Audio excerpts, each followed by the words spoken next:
Halo semuanya, berjumpa lagi dengan saya di sini di channel membahas saham Indonesia.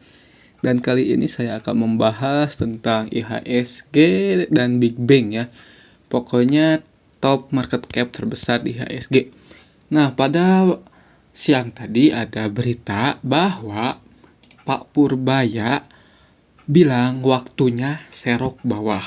Pak Purbaya udah nge-call IHSG ya. Dan pada hari ini terjadi ekor panjang ya. Setelah Pak Purbaya bilang waktunya serok bawah, market langsung bergerak ke atas. Ini kalau dari bawah naik berapa persen nih? Naik hampir 3% ya. 3% pas, naiknya 3% pas. IHSG sebelum Pak Purbaya bilang waktunya serok bawah, minus 4,4%-an. Dan ketika Pak Purbaya bilang waktunya serok bawah, IHSG naik dan hanya minus 1,85% ya. Berarti efek dari Pak Purbaya ini besar banget. Dan inflow asing kebanyakan masuk ke saham-saham bank ya.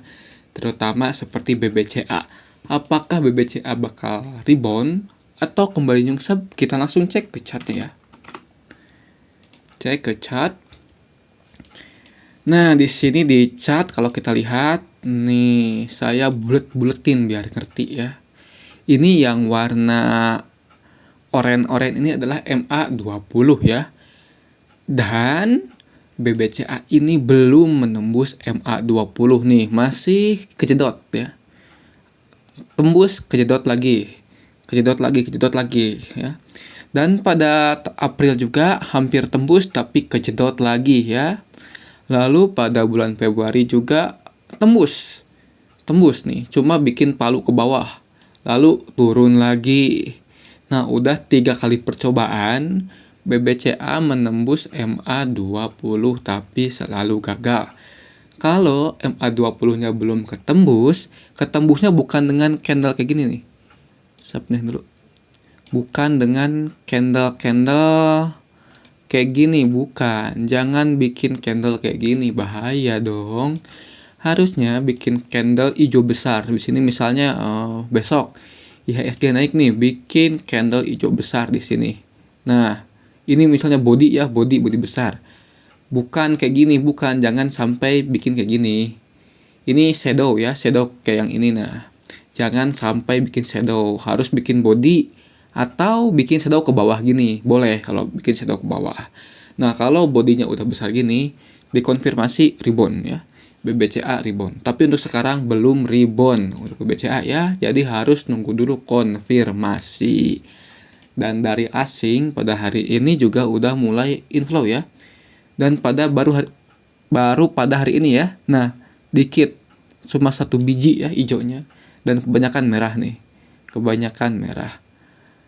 Jadi kita harus menunggu dulu konfirmasi, jangan terburu-buru, jangan FOMO, takutnya nyungsep ya. Seperti itu. Lalu kita cek ke saham lainnya BBRI ya, misalnya BBRI. BBRI juga sama seperti BBCA ya. Nah, di sini BBRI pernah menembus MA20 ya. Kalau BBRI kasusnya beda nih. BBRI pernah 2 kali menembus MA20 tapi gagal kembali ya. Gagal kembali. Kalau udah gagal begini, berarti kalau BBRI kembali menembus MA20-nya, ada kemungkinan gagal juga. Jadi untuk batasan BBRI ini bukan MA20, karena MA20-nya udah invalid ya.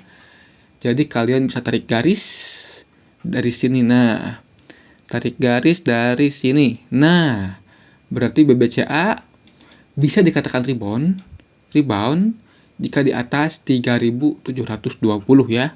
Untuk BBRI ya, untuk BBRI. BBRI harus menembus dulu resist yang ini ya. Karena mencoba nembus MA20 gagal terus ya. Pola itu selalu berulang ya. Pola selalu berulang. Jika mayoritas polanya gagal, otomatis kedepannya bisa gagal juga gitu ya. Jadi probabilitasnya rendah seperti itu. Kita sekarang lanjut ke saham-saham besar itu ASII ya. ASII Astra Internasional. Di sini di ASII ini ada anomali ya. Yang lain merah, dia hijau. Nah, untuk ASII bisa berpegang ke MA kuning atau MA 200. Kenapa? Dikarenakan MA 200 tuh sudah teruji kualitasnya ya. Sudah teruji 100%. Waktu tembus ini juga langsung bikin pola ini ya. Nah, dan ada juga kemungkinan kalau misalnya bikin huruf W nih, huruf W kan.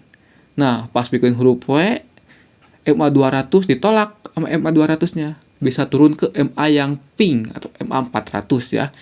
Jadi untuk ASII bisa santai aja lah. Nunggu dulu nembus MA 200 ya. Nggak perlu panik, nggak perlu FOMO. Lalu kita cek untuk saham-saham PAPP teruntuk brand ya. Yang keluar dari MSCI. Nah, brand ini setelah dibantai akhirnya hijau ya. Tapi hijaunya ini bukan rebound atau sejenisnya ya, bukan. Ini bisa saja cuma sekedar hiburan ya. Hijaunya sekedar hiburan, nanti merah lagi seperti itu. Brand bisa dianggap rebound jika menembus area ini nih.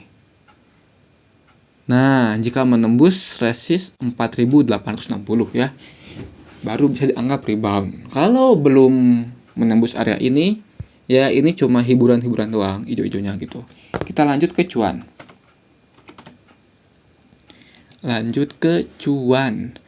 Kalau cuan ini masih dibantai-bantai ya. Dan resist supportnya di area ini nih. Untuk support tinggal tarik garis doang di 500 ya. Ya di 550. Ini support untuk cuan ya, next support. Dan cuan ini belum ada tanda-tanda untuk balik ya. Masih merah. Bahaya nih cuan. Kalau yang punya barang di cuan dan minus cuma 10%-an bisa cut loss.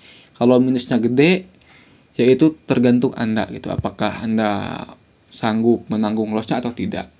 Seperti itu ya. Lalu kita cek saham besar DSSA ya. Kalau DSSA ini mantan saham besar, sekarang menjadi saham kecil ya, dikarenakan harganya yang ambles. DSSA ini seperti perosotan ya,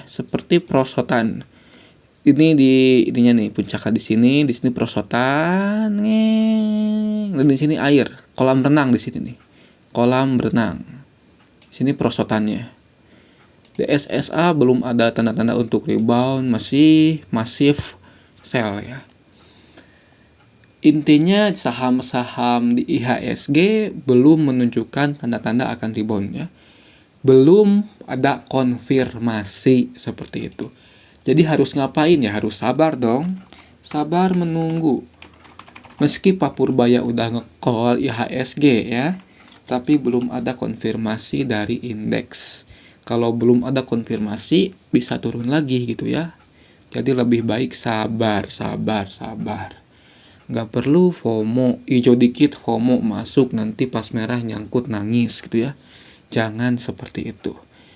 Jadi harus santai. Ini bukan nasihat keuangan dan ini bukan rekomendasi jual dan beli, hanya berbagi insight ya. Terima kasih telah menonton. Jangan lupa nyalakan loncengnya agar mendapatkan video terbaru. Dan jangan lupa untuk like, subscribe, dan bagikan video ini. Terima kasih telah menonton.